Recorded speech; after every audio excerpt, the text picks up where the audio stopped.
Hello students, welcome to online classes from KV Rai Academy. I am Arun Pandey. I am going to discuss class 7, subject science, chapter 5. But the name of the chapter will be transfer of heat. The name of the chapter is transfer of heat.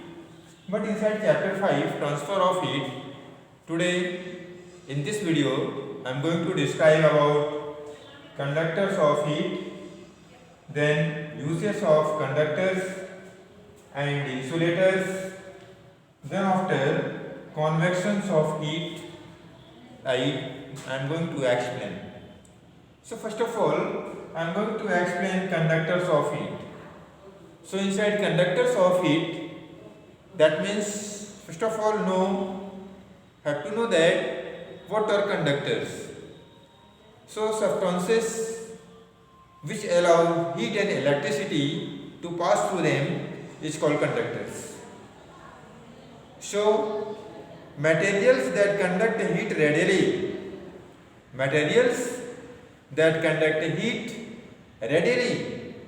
very easily they conduct heat, they are called conductors. Materials that do not conduct heat readily are called insulators. That means materials which can allow to pass through them, materials which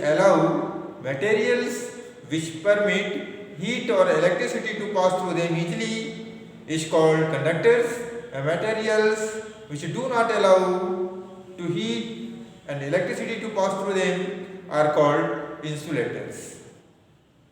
So all metals are good conductors, whereas substances like wool, stone, glass, wood, porcelain, pure water and air are bad conductors of heat. That means they are insulators of heat. All liquid and gases are bad conductors of heat. All liquid and gases are bad conductors of heat, but there is exception. Mercury is a liquid at room temperature except mercury. All liquid and gases are bad conductors of heat, but mercury is a good conductor of heat. So this is my explanation about conductors of heat. After that, I am going to explain about uses of conductors and insulators. What are the use of conductors and insulators? So brass, aluminium, steel vessels are used for cooking. Since these substances are good conductors of heat, heat quickly reaches the substances being cooked and material will be cooked very easily. Since copper is a better conductor of heat than most metals, copper is the better conductors of heat than most metals. The bottom of cooking vessel are often made up of copper. Bottom of cooking utensils made up of copper, because copper is the best conductors of heat, better conductors of heat. The handles of metal cooking vessel are made up of insulator like wood, bamboo or bakelite.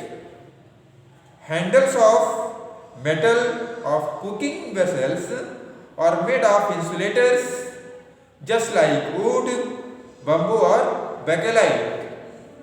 This is because these materials heat slowly. Handles of cooking vessel are heat slowly, and so they are hold even when the vessel is very hot. When the vessel is very hot, then by using the handle of the cooking vessel, it can be lifted, it can be kept here and there. So block of ice are usually covered with cloth. Block of ice, pieces of ice are usually covered with cloth or sawdust while being stored. This prevents the ice from being melting quickly. And cold drinks are kept in thermocol boxes. cold drinks, soft drinks are kept in thermocol boxes to stop them from becoming warm, because the thermocol boxes are insulators, so it kept warm whatever vessel you keep inside them.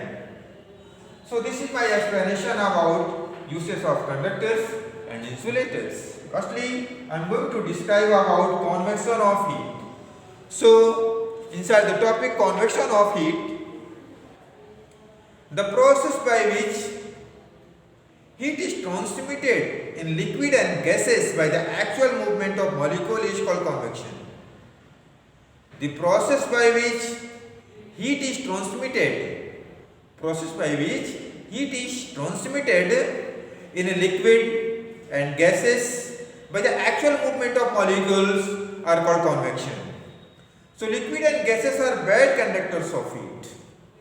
Liquid and gases are bad conductors of heat, therefore heat is not generally transmitted through them by the conduction. Gases and liquid are bad conductors of heat, so heat is not generally transmitted. Heat is not easily transmitted through them by conduction. When liquid and gases are heated, when liquid is also heated and gases is also heated, they expand and rise. The cooler liquid and gas moves down to take place that was occupied by the warm liquid or gas. That means when the liquid is heated, it converts in the water vapor, then water vapor is colder. Then water vapor is lighter than water vapor, that means warmer air is lighter than colder air. So when water vapor formed from the liquid, when water is heated, then water vapor is formed, then water vapor go rise in the upper part, below from the ground. And cold air resists the occupied vacant space by the warm air. So the colder air substances similarly get heated or rises. This process continues till the entire substance is heated. This process will be continued when entire liquid is heated and converted into water vapor, and water vapor goes into the atmosphere. The continuous movement that is seen when warm substances rises and cooler substances settles down in its place is called convection current. The process in which all liquid converted into water vapor and goes into the sky in the atmosphere, and cooler air resists to occupy the vacant space, and these phenomena are called convection current. So this is my explanation about conductors of heat, uses of conductors and insulators, and convection of heat. If any confusion, any doubt create in your mind regarding this video, then contact on my WhatsApp number and I will confirm you. This much enough. Thanks.